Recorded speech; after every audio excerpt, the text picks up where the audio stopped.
Hey guys, what's up? Zombie here. Today I wanted to go over something pretty simple.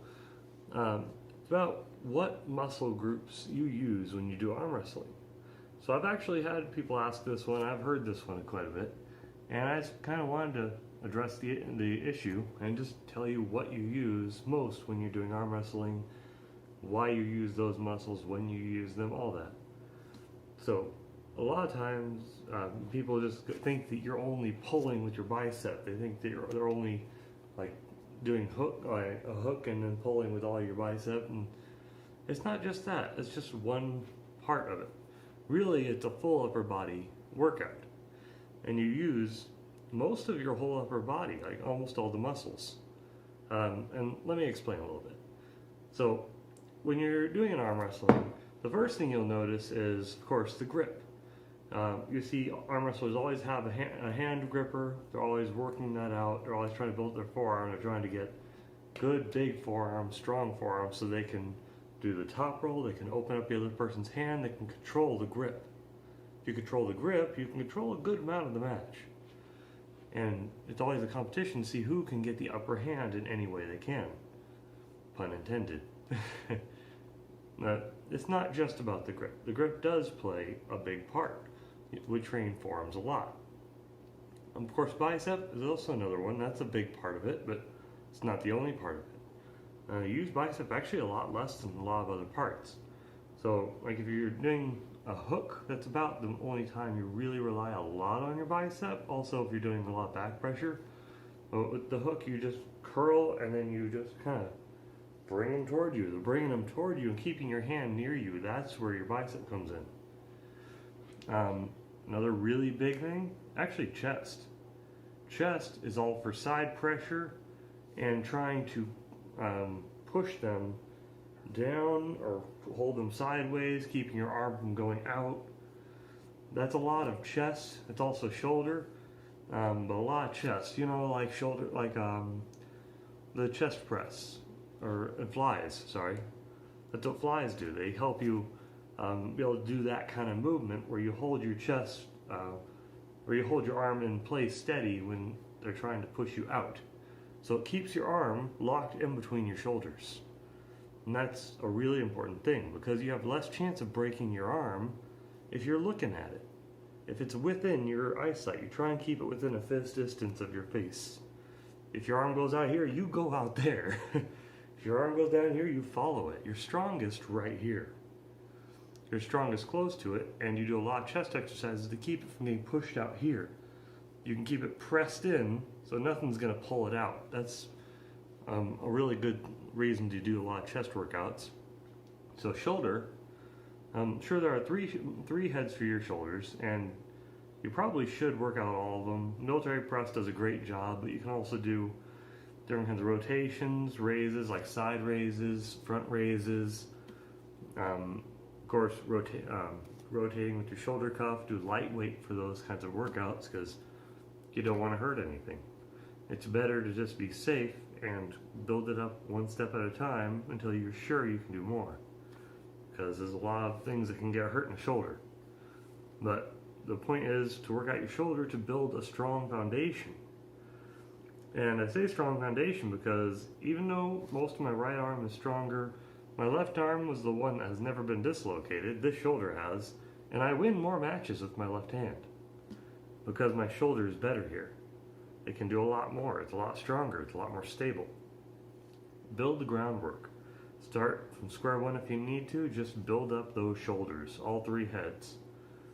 Spend a lot of time because that is going to help you a lot with. The reason I say that is you do a lot of shoulder movement.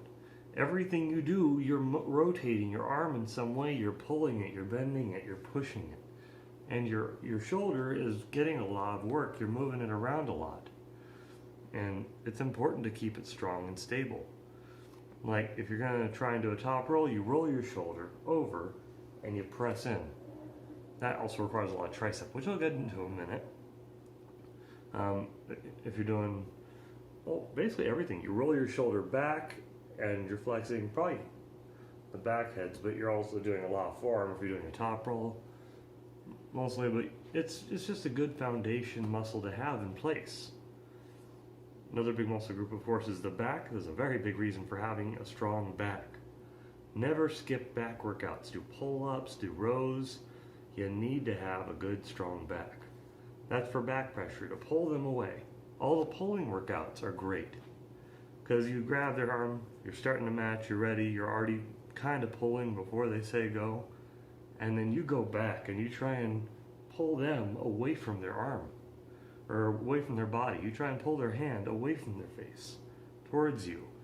You don't just lean back with it. If you don't have a strong back and you're not used to doing a pulling motion like that, and your back's not as strong as theirs, they're probably going to get you away from your body because they're locked in, they're doing that pulling motion by engaging all these muscles back here. That's kind of an important thing to do. It's going to help you overall, even if you're going down here. So it's another big foundation workout to do. Deadlift also works really good, but pull-ups is probably one of the best back workouts. Rows is fantastic. Don't skip that. Okay. Last, I think we have tricep. Now, a lot of people focus on bicep, but that's only 1/3 of your size here. Tricep is twice the size of your bicep, and it's a lot stronger. Why do you think you can, with a tricep press, you can do a press with at least twice as much as you can curl with your bicep? It's a lot stronger, it's a bigger muscle. So what you should also remember is you do a lot of stuff with that. If you try and do a press, you need your tricep. Anytime you're going to try and push them down, that's your tricep. That's the cable. Like if you have a rope and a pull down and a cable machine, just practice that motion. That's what that is. You're trying to keep them there. You're trying to press it down there. You're trying to pull the rope that way. So you turn, you pull. Or, well, basically any kind of motion like that, just trying to keep them down. Anytime you're trying to push like that, it keeps you, if you're doing the press, it's great. Even if you're not doing the press and you're still trying to pull some way that way, it also engages a bit when you're trying to pair it with the chest. It's just a good muscle to have, and you should not forget it. It's just one of those things that you should remember to incorporate also. Just do your whole upper body if you're going to work out your upper body. And also, last muscle group I'm going to talk about, guys, your legs. You might be thinking, but this is arm wrestling. Why do I need my legs? Why? Well, why indeed? It's because this is a full body thing. When you see, just watch a match on YouTube, you will see them prepping their legs. You'll see them, they have their toe anchored, they have a leg wrapped around the bar or something, or their legs are spread and they're in a certain position. You will notice the position. It will be very similar between everyone. Like it's kind of like the opposite of a boxer's stance, but they're ready to pivot their joints. They're ready to pivot on their toe and then press, because they're going to try and turn their entire body sideways, and they're ready to dip with their back leg. So you're ready to pivot and twist and go down. You know, like you lower on one leg so that you can bring them downward while keeping your hand close to your body. And you just want to make sure that you don't get hurt, you don't pull anything. Just build a good, strong foundation. Just build up just strong legs. Don't skip leg day. A lot of people skip leg day. I don't know why. It's fun. I mean, I might be a little crazy with that, but build up your calves, your hamstrings, your quads, your glutes. You're golden. Squats, deadlifts, calf raises. There you go. That's a full leg day. Just do it a lot. Or you can do jump squats. That works fantastic, because you actually work out a little bit of everything with that. Anyways, that's like basically the whole body. Like I told you, it's a full body workout.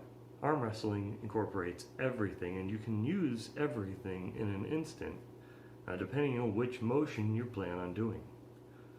Of course, forearm is very important, biceps very important, shoulders are very important, chest, back, legs. It's all very important in its own way, but none of them are more important than the others. You need all of them if you want to have a good chance at the table, because the other guy probably did work on all of it, because he'll arm wrestle for 2 hours every single week with his buddies, just going back and forth, arm wrestling straight, and he's moving all of those muscles continuously. So you should also incorporate some kind of arm wrestling into your workouts once a week at least, or multiple times a week. But you'll notice if you're doing the workouts properly, your arm wrestling in proper form, you'll be using everything. So add it into the gym, build a good foundation, get stronger. It'll make you more of a threat. Just wanted to share that information with you guys. Tell me what you think. Is there anything I missed that's a big thing that you need to remember to work out? Let me know.